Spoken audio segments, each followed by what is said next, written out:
Friends welcome back. कैसे हो आप सभी लोग। दोस्तों अगर वुमेन्स 100 का वीडियो देख लिया है, उसकी टीम तैयार कर ली है, तो अब ज़रा तैयारी कर लेते हैं मेंस 100 की। मैच साउथर्न ब्रेव और मैनचेस्टर ओरिजिनल्स के बीच में खेला जाएगा, जिसके बारे में आपको बता दूंगा कि कौन कौन से प्लेयर बेहतर है, किसको लेना है, किसको नहीं लेना है। सारे डाउट्स क्लियर कर दूंगा। पिच किस तरह का हो सकता है, ग्राउंड पर कितना स्कोर बनेगा, बहुत सारी चीज़ें हैं जो बहुत कम टाइम में आपको बता देने वाला हूं। तो चलिए शुरुआत कर लेते हैं और बात करते हैं इस मैच के बारे में। लेकिन दोस्तों जो फाइनल टीम होगी ना, टॉस के बाद होता यह है कि आपको अपडेट देना होता है मुझे, जो मैं आपको टेलीग्राम पे देता हूं, जिसमें पिच रिपोर्ट के बारे में बात कर लेते हैं, जिसमें अगर कुछ नया अपडेट आता है तो वो देख लेते हैं, और कैप्टन वाइस कैप्टनसी की फाइनल चॉइस वहां पर क्लियर हो जाती है बैटिंग ऑर्डर के हिसाब से। इसीलिए टेलीग्राम ज्वाइन कर लेना, जिसका लिंक हमने वीडियो के डिस्क्रिप्शन और कॉमेंट सेक्शन में दिया है। फ्री है, किसी को ₹1 नहीं देना है, और अगर कोई पैसे मांगता है तो ये समझ लेना कि वो मैं नहीं हूं। सबसे पहले दोस्तों वेन्यू के बारे में चर्चा करेंगे। मैच होगा ओल्ड ट्रैफर्ड मैनचेस्टर में। इस मैदान के ऊपर टोटल 73 मैचेस खेले गए हैं, जिनमें से 41 बार पहले बैटिंग करने वाली टीम ने मैच को विन किया है। एवरेज स्कोर लगभग 170 है। आज एक टीम इतनी तगड़ी है कि अगर उनमें से 2 खिलाड़ी भी चल गए ना, तो 180 190 कहीं नहीं गए।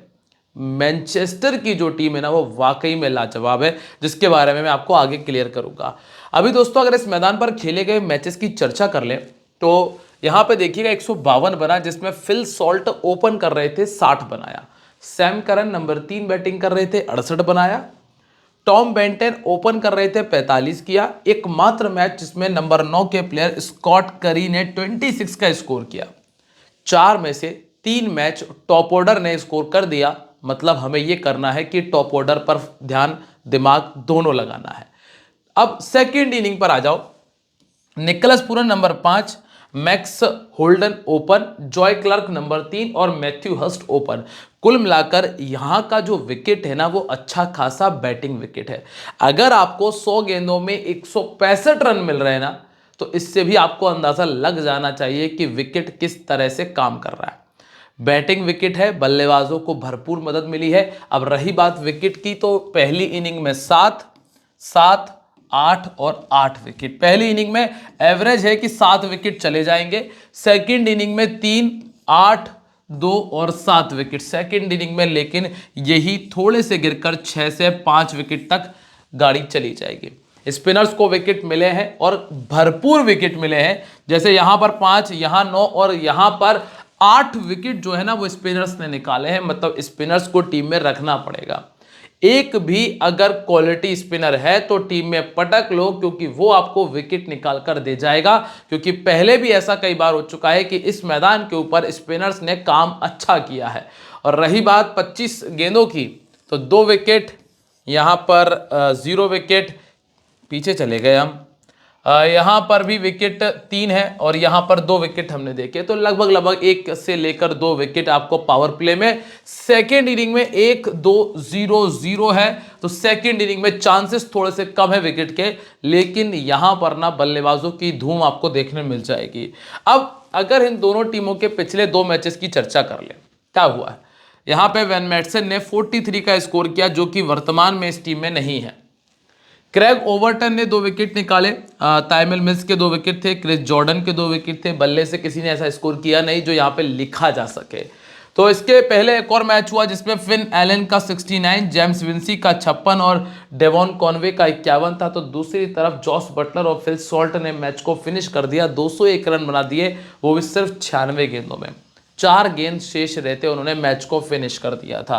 तो दोस्तों इसीलिए मैंने कहा कि मैनचेस्टर की जो टीम है ना, वो वाकई में लाजवाब टीम है। अब आप देखें, Phil Salt, Jos Buttler, Matthew Hurst, Heinrich Klaasen, Lewis Gregory और बेन मैकिनी तक बल्लेबाजी मौजूद है, और ठीक ठाक बल्लेबाजी मौजूद है।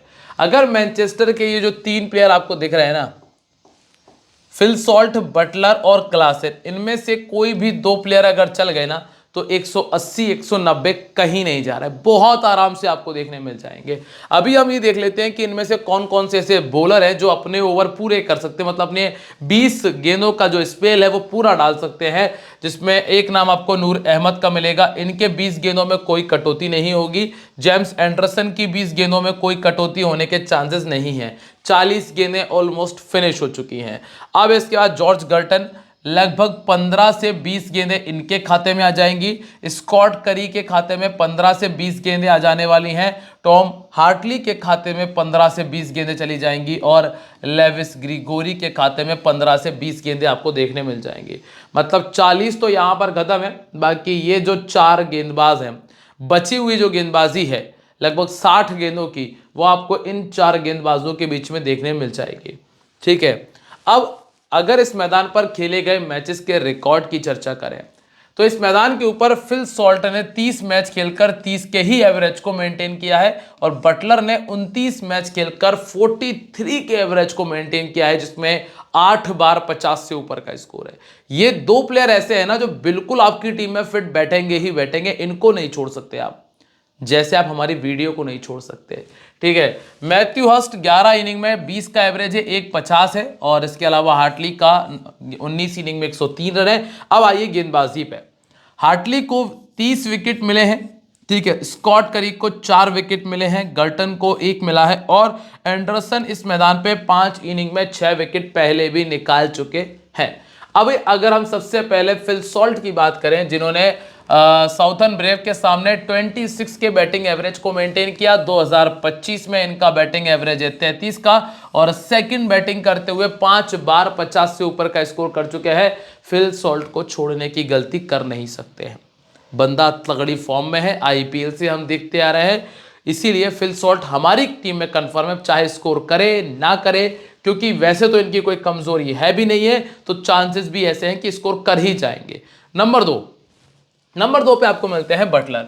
अब बटलर के बारे में मुझे बोलने की आवश्यकता नहीं है, इनका सिलेक्शन परसेंटेज ही बता रहा है कि इस खिलाड़ी के साथ हमें क्या करना है। ये 2 प्लेयर ऐसे हैं जिनको छोड़ना नामुमकिन जैसा है। राइट आर्म ऑफ स्पिन इनको दिक्कत देती है, बस ये एक तरीका है जिससे इनको रोका जा सकता है। 29 गेंदों में 3 बार आउट हो चुके हैं। इसके बाद नंबर 3 पर है मैथ्यू हर्स्ट, जिनका बैटिंग एवरेज है 23 का।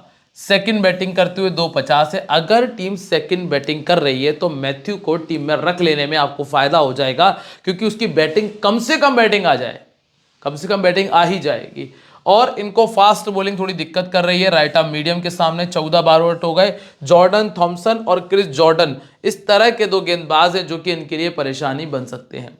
नंबर 4 पर आपको मिलते हैं हेनरिक क्लासन, जिनको भी छोड़ना असंभव है।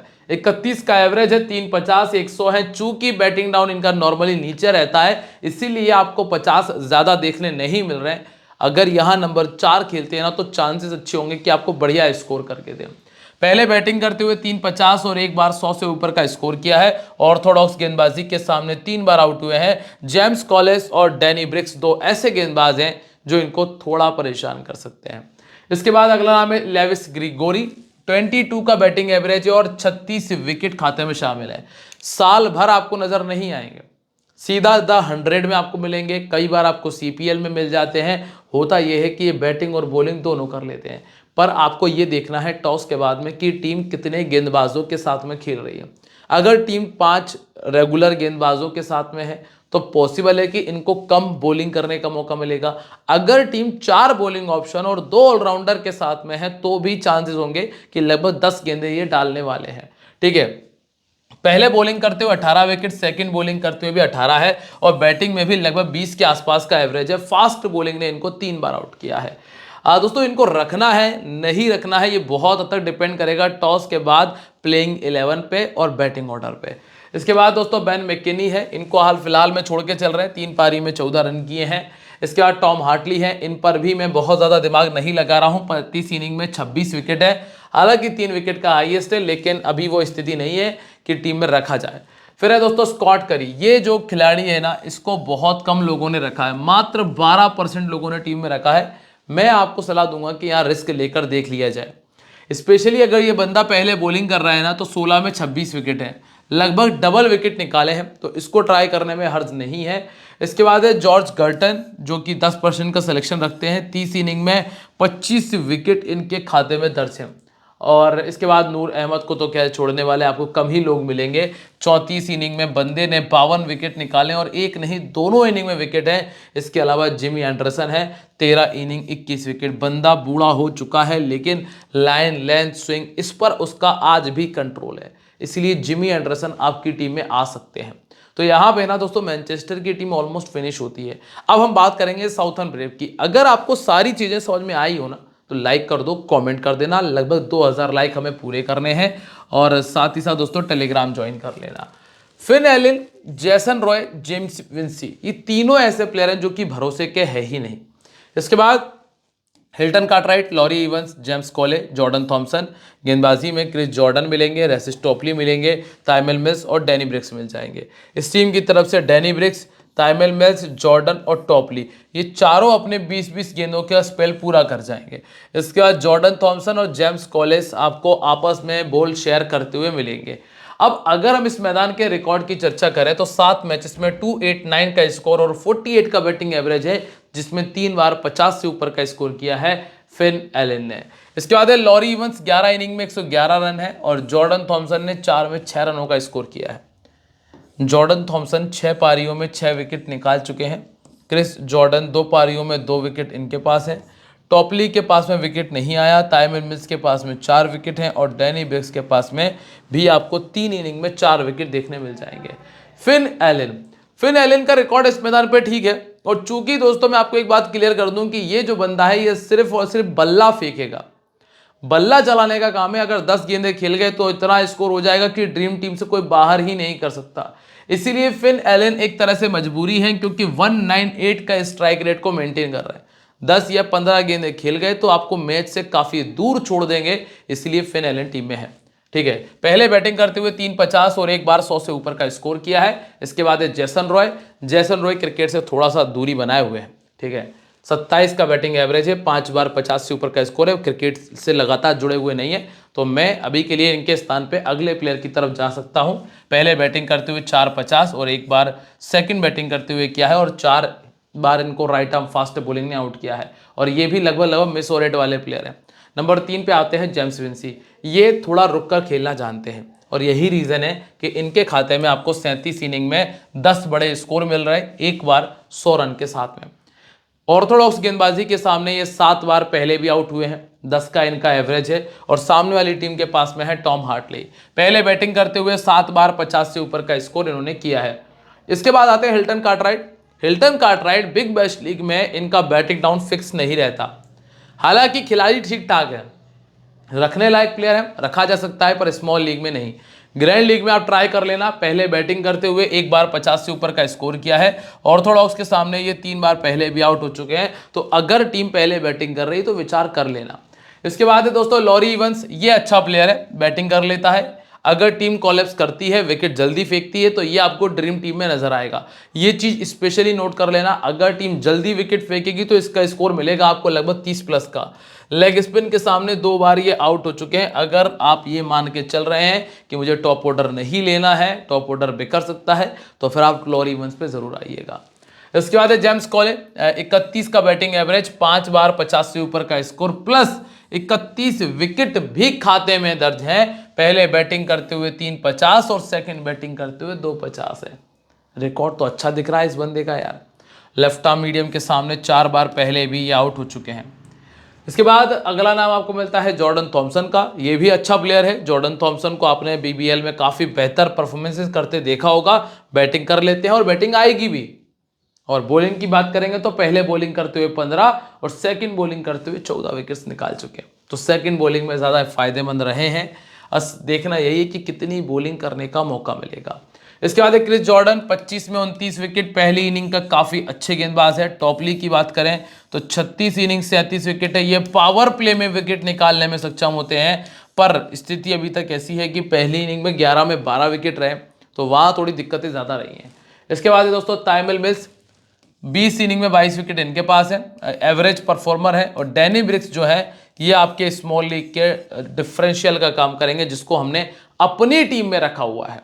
तो डैनी ब्रिक्स टीम में है। दोनों इनिंग्स का रिकॉर्ड इनका बहुत अच्छा है, क्योंकि लगभग 7वें मतलब 26 गेंद से शुरुआत करेंगे तो वहां फायदा मिलने के चांसेस भी हैं। अब रही बात स्मॉल लीग के captain vice captain, Buttler, Salt और क्लासन, इसके बाहर जाने की आवश्यकता नहीं है। जीएल में नूर, जॉर्डन और फिन एलन से बाहर जाने की आपको आवश्यकता नहीं है। क्या कहता है टीम कॉम्बिनेशन, जरा देख लेते हैं।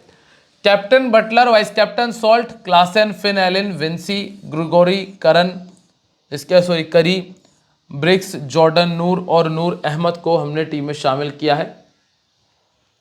अगर कोई भी चेंज होगा ना तो मैं आपको टेलीग्राम पे बता दूंगा, वहां रहो। ये वीडियो को लाइक कर देना, 2000 लाइक का बहुत छोटा सा टारगेट है। वीडियो को शेयर कर देना, कमेंट करके बताना वीडियो कैसा लगा है, और आप लोगों से मिलेंगे अगली वीडियो। तब तक के लिए बाय, जय हिंद, जय महाकाल।